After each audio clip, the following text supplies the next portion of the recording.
Hey, this is Brian Jones from Valhalla Academy in Frankfort, Kentucky. And today we're going to work on the hip bump escape from mount.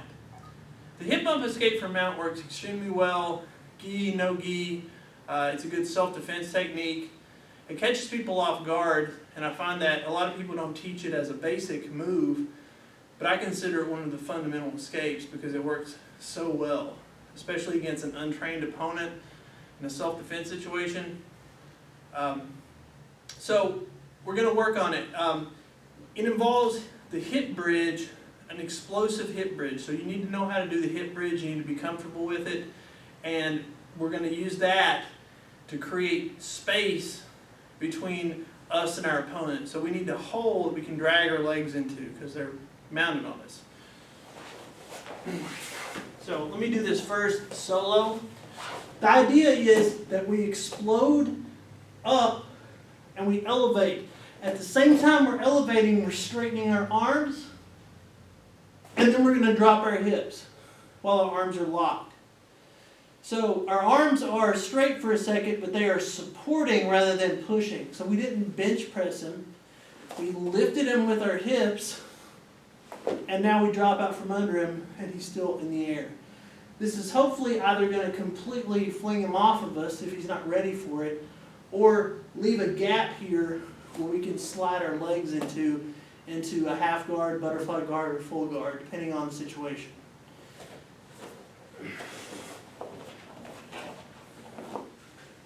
So for this to work, we need the person forward. So if he's sitting up, we're going to have to kind of bump him forward a little bit. Okay? If he's forward like this, it's perfect. Our hands come in here, and then I'm going to bump up. Now if I catch him off guard, he might start to fall either over my head to one side. If that happens, I'm not going to stop him. I'm just going to push him and get up before he does. I'm going to scramble up.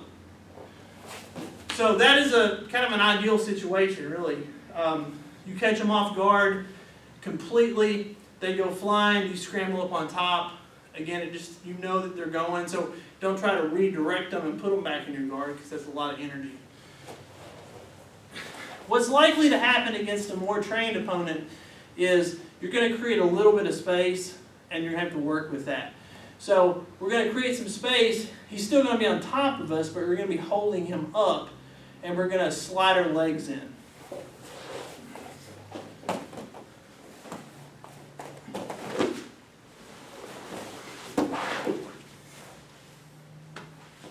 Okay, so I had enough room there to slide both of these into a butterfly guard, scoot out, and actually put him in a full guard if I wanted to.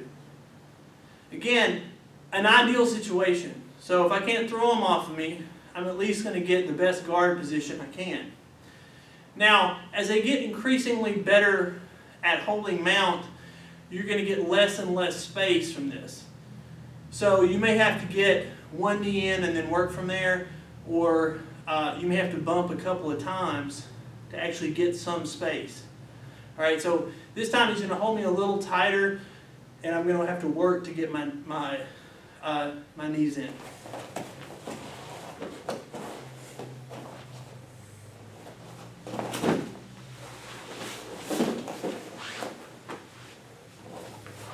Okay, so again, it works in different degrees on different types of opponents. If you catch them off balance, they're going to go flying. If you get a good lift on them, you can just put them into your guard or pull your knees through. If you just get a little space, then you're going to work with that space and maybe hit it again to bump because they can't follow that motion. Slide it a little bit at a time. This is Brian Jones from Valhalla Academy in Frankfort, Kentucky. Train hard, train smart, and train often. I'll see you next time.